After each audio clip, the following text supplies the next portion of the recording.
Hello everyone, my name is Simon Ramshaw and I am the social media officer at Gateshead Unison. Basically, I just wanted to say welcome to Gateshead Unison's first broadcasted Zoom meeting. Today we're going to be looking at climate change and air quality in Gateshead. And with me here to discuss this is the leader of Gateshead Council, Councillor Martin Gannon. How are you today, Councillor? I'm all right, thank you very much indeed, Simon. Fantastic. We've also got Climate Change Officer for Gateshead Unison, Valerie Ender. How are you, Valerie? Well, thank you. Okay, good. Fantastic. We've also got Service Director for Policy Planning, Climate Change and Strategic Transport, Annalise Hutchinson. How are you, Annalise? I'm very well, thank you. Excellent, thank you. And we've also got Senior Planning Officer, Grant Rainey. How are you, Grant? I'm very well, thanks, yes. Good morning. Fantastic. All right. So basically the situation with this little video that we're putting together, from the beginning of lockdown, it's been noted that pollution levels, particularly in the gas of nitrogen dioxide at the Gateshead Tyne Bridge monitoring station, have actually dropped, which is, of course, very good news.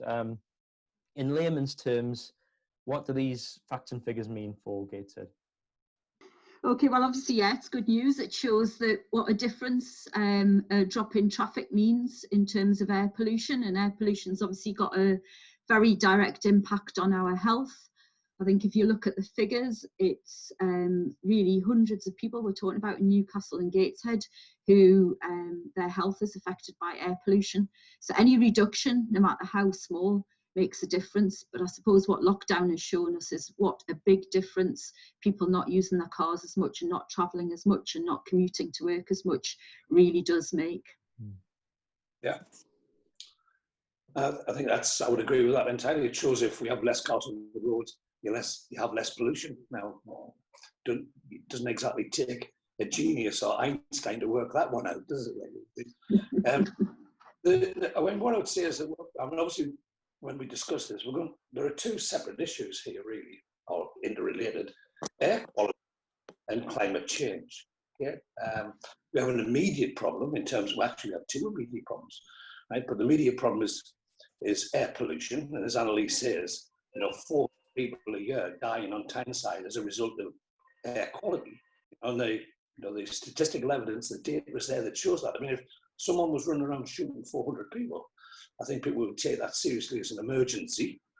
Or 400 people died from COVID, it would be quite easily regarded as an emergency. But pollution is killing 400 people on Tyneside every year. So therefore, something needs to be done about it. Second problem, of course, is climate change. All the experts agree, other than Donald Trump, that we are facing catastrophic climate change. I mean, the UN reckon we've got 10 years in which to turn it around. Otherwise, we could be facing the 5th or the 6th mass extinction, and that extinction this time could be the human race. So we've got two immediate problems to deal with. Sorry, I know we're going to carry on this discussion, but we've also got to balance that. And Gateshead has passed resolution. We've declared climate change is our number one priority. The issue, of course, is that if that was the only thing you had to do, it would be relatively straightforward.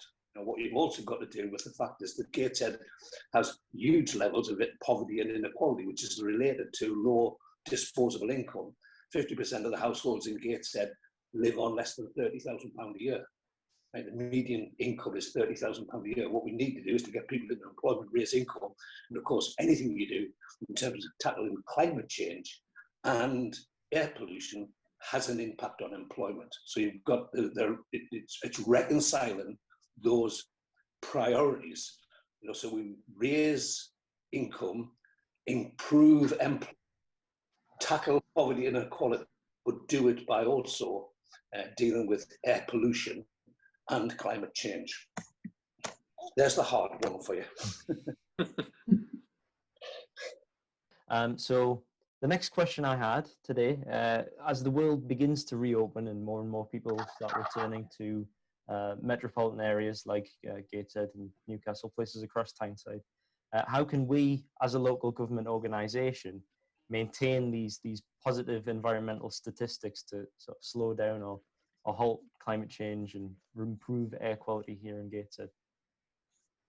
Do you want me to go first again? If anybody has any Um, ideas, yeah, of course, jump in. Yeah. So, I mean, one of the things we've been working on during lockdown is an audit of the council's operations, and we're due to get the results of that in a couple of weeks' time. I think that's going to be really useful in terms of looking at what the things are we need to tackle. We know broadly there's around 4 things. So there's basically energy and how we heat and power both the civic centre and all the buildings that we have, and that ties in with the asset strategy which is currently being looked at the minute. And then that also ties in with poverty as well, because actually if you look at it wider than just Gateshead Council, if we can do something about lowering people's energy bills and getting them onto using less energy, that's going to help with poverty as well. And I think that's the thing about climate change. A lot of it, if you tackle climate change, you're actually tackling some of the big issues we have in Gateshead as well.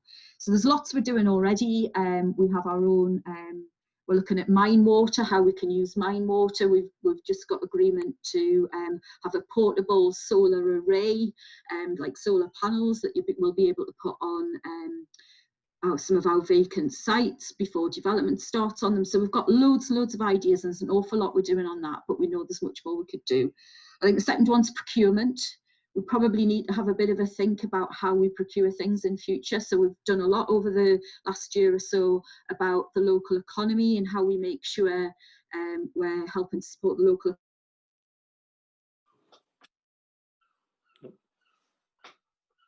Oh, has Annalise dropped out there? Through our procurement. Actually, climate change is the same thing as how you can be local products, and again that will help. The third one I would say is trees.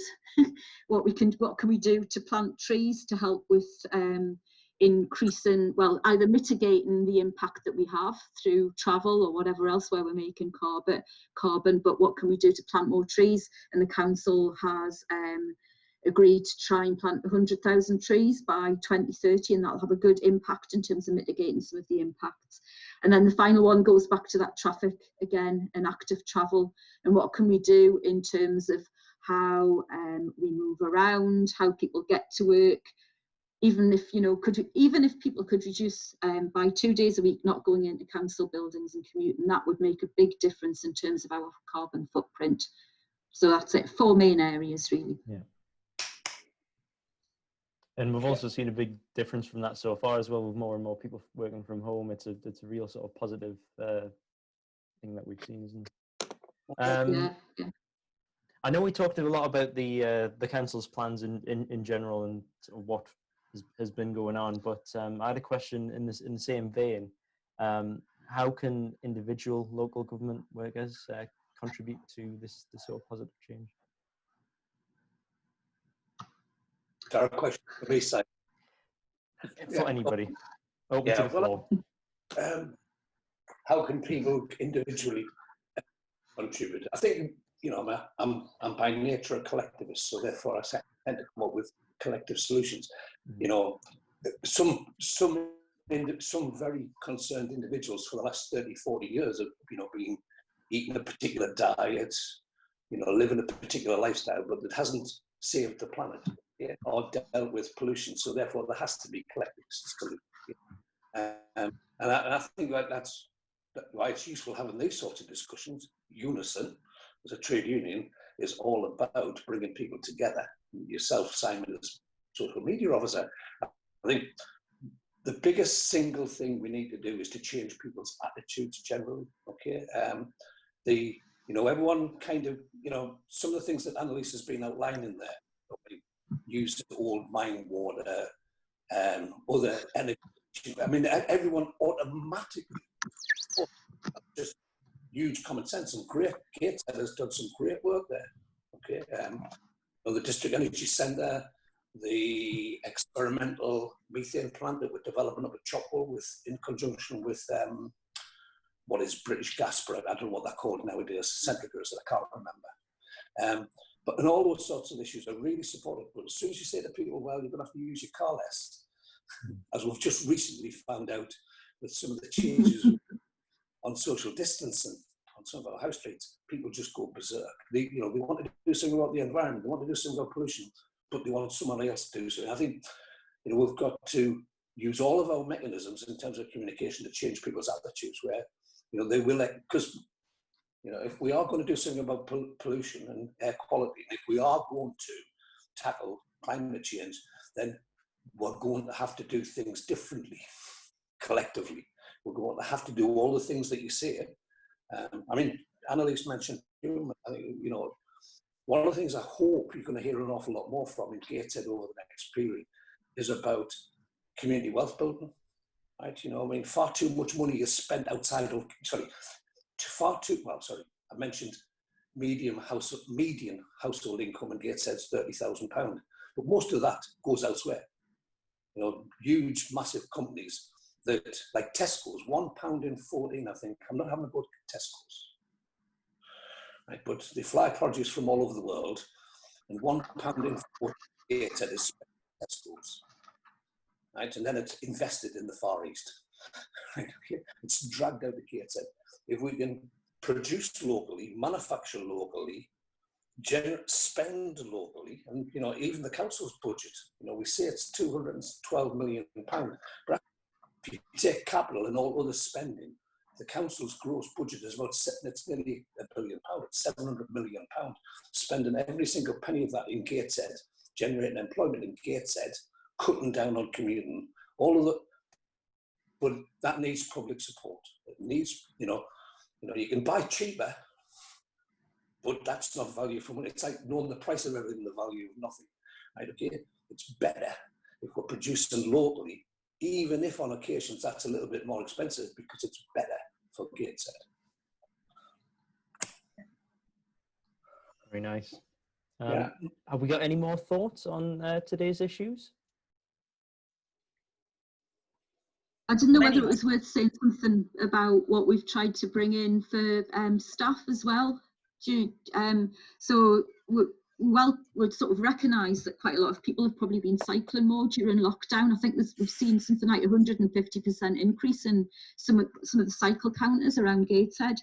And we're conscious that if we could possibly get more people to cycle into it, that would really help. And appreciate that that's sometimes really difficult, because it takes, if you're anything like me, it takes me twice as long if I've got to cycle in, because I'm really slow and I'm not that great on roads. I prefer the off-road bit. So we've been trying to do what we can to make it a bit easier for people. So there's a couple of things I think we've advertised in council news, but I would really like to highlight them. One is we've got a few bikes that we can lend to people for a trial period for a month, so that if they're maybe thinking about, oh, I don't know whether I could do that and it would take too long and I'm not quite sure how to get there. Well, first of all, we can lend you a bike for a month for free and you can try it and see what you think.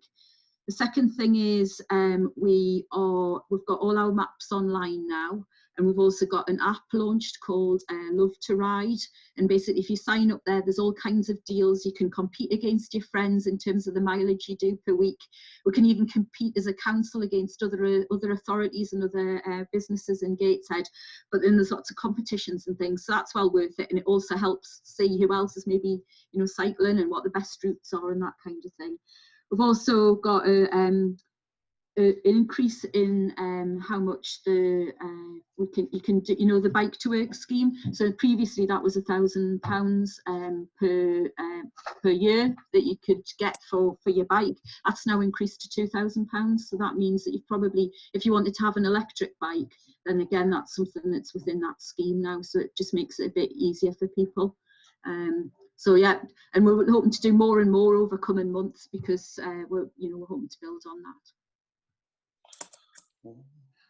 I don't know whether it's also worth mentioning. Sorry, I can't let anybody get a word in edgeways. The other thing was whether it's worth mentioning some of the things that we're starting next week as well. So the government's given us some funding to, I suppose, try out on a temporary basis some of our plans around air quality and around cycling.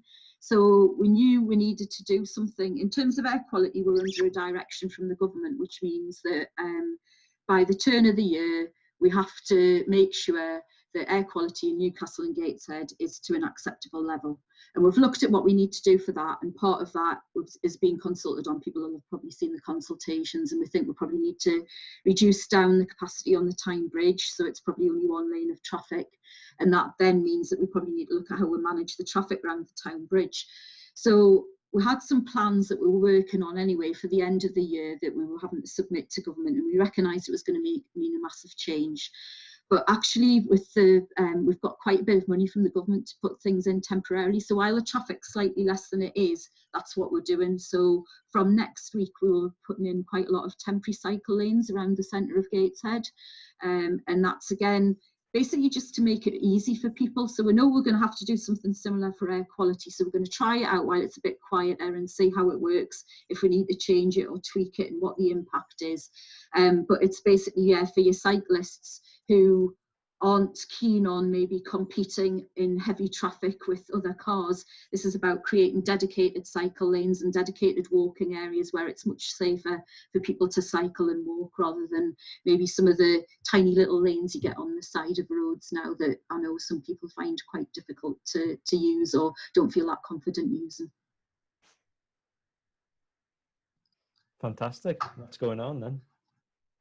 Have we got any more words from anybody else on today's subject?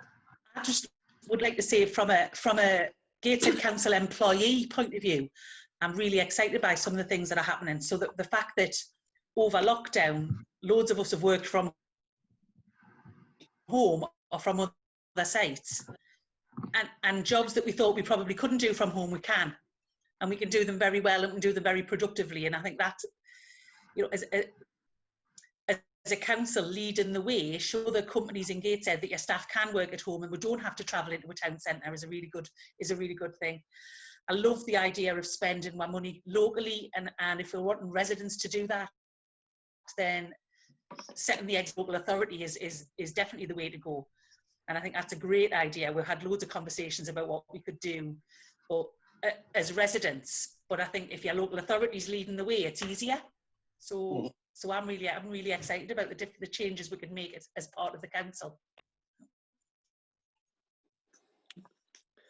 I suppose just building on that from the perspective of the work that we're doing on the climate emergency action plan and strategy that Annalise has referred to.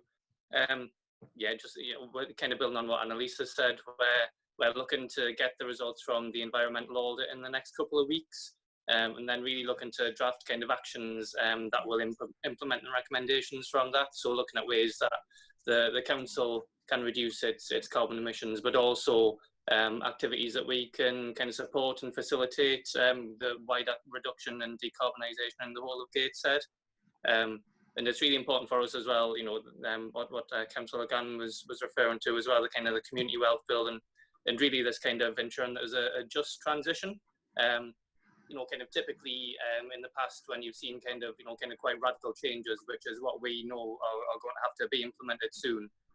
Those radical changes have generally come at the disadvantage of the most vulnerable residents. So we're basically trying to anticipate that and do as best as we can to make sure it doesn't happen. So we're working with on community wealth building in terms of a just energy transition. There's lots of kind of different projects going on in Gateshead, but yeah, it's quite exciting times. Fantastic. And on that note, I'd like to thank you all very much for agreeing to participate in here today. You've all been very helpful, and we hope you've all enjoyed watching it. So thank you very much, guys. See you in a bit. Okay, thank you. Thank you. Take care. Thanks now.